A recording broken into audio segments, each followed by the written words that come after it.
Бауыр ауруымен күресудің ең оңай жолын білесіз бе? Сәлем достар, сіздермен бірге тән саулығы арнасы.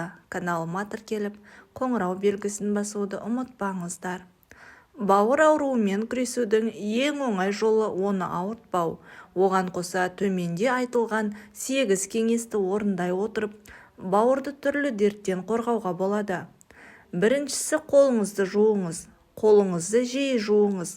Сырттан келгенде, әжетханадан шыққанда, үй шаруаларымен айналысқан соң, ас үйдің тірлігі біткенде қолыңызды міндетті түрде сабындап жуыңыз.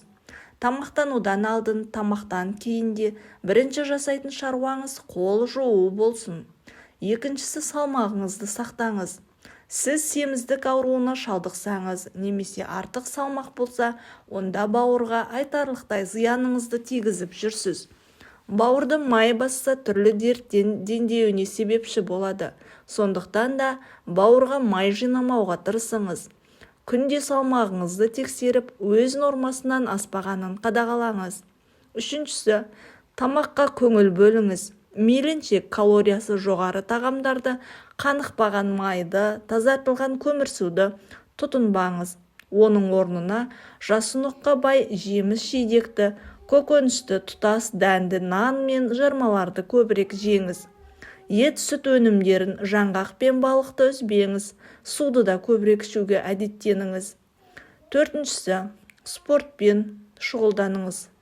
Спорт денсаулық кепілі. Денесін шынықтырған адамның ағзасы ауруға қарсы тұруға қабілетті келеді. Ең алдымен саулығыңызды жақсартады, бұлшықеттеріңізді қатайтады, сүйекті нығайтады. Оған қоса тыныс алуды реттеп, бауырдың жұмыс істеуін жақсартады. Үзіліссіз спортпен айналысатындардың бауыры ауырмайды. 5. Уыттан сақтаныңыз. Улы зат бөлетін жерден аулақ жүріңіз. Уыт бауыр жасушасына өте зиян, әсіресе аэрозольді өнімдерден, жәндік өлтіретін улы заттан, химикаттардан сақ болғаныңыз жөн. Мүмкіндік болса, мұндай жерде жұмыс істемей-ақ қойғаныңыз дұрыс. Темекі мен есірткі де бауырдың жауы екенін ескеріңіз. Оған қоса алкогольді де ұмытпаңыз. Спиртті сусындар денсаулығыңыздың жарамсыз жағдайға жеткізеді. Алкоголь бауырды зақымдайды, жасушасын өлтіреді. Есіңізде болсын, бауырға зияны келмейтін спиртті сусыны жоқ. 6. Бөтен затты қолданбаңыз.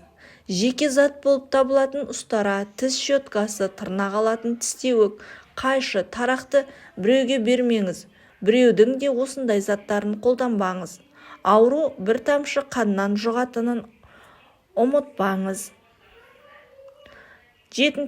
Дәрінің нұсқаулығымен танысыңыз. Сізге берілген дәрінің нұсқаулығымен толық танысып шығыңыз. Тым ұзақ уақыт мөлшерін көбірек немесе аз күн қабылдап қоюыңыз мүмкін.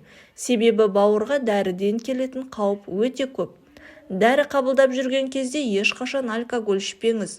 Нұсқаулығында бауырға зиян деген жазбасы болса, дәрігерге айтыңыз, ол басқа дәрімен ауыстырады. 8. Екпе салдырыңыз. А және В гепатитіне қарсы екпе салдырыңыз. Мұндай мүмкіндікті ешқашан жіберіп алмаңыз. Өкінішке орай, С гепатитіне қарсы екпе жоқ. Сондықтан да бауырды С гепатитіне шалдыққанға дейін уақыт өткізіп алмаңыз. Өздеріңізге мәлім, бауыр ең маңызды ағза. Ол қанның айналымына, аяқ-қолдың дұрыс жұмыс істеуіне, жүрек, бүйрек, асқазан, өкпе, талақ, тізе берсең жалғаса беретін барлық ағзаның жұмысы үшін жауапты. Бауырды дертпен қорғай отырып, бүкіл ағзаңызды қорғайтыныңызды ескеріңіз.